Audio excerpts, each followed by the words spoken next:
Integer division is a/b equals int a/b true for all integers a, b?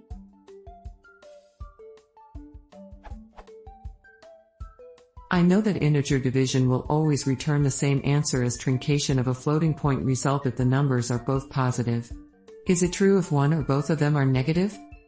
I was just curious to know if there was an integer division expression that would return the same results in Python 2 and Python 3, and yes, I know about from _future_ import division. PS, let's ignore floating point overflow for the moment.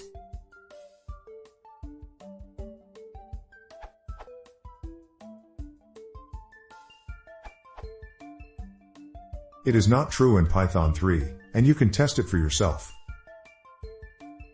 Integer division and modulo of a and b giving q, quotient, and r, remainder, respectively will always return numbers that satisfy bq plus or equals a and a b, 0 equals q, 0, i.e. a b and q have the same sign, and abs r, abs q.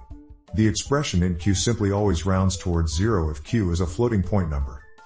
It will always be true for Python 2 unless you do from _future_ import division, but that's because ab equals a/b if a and b are integers in Python 2.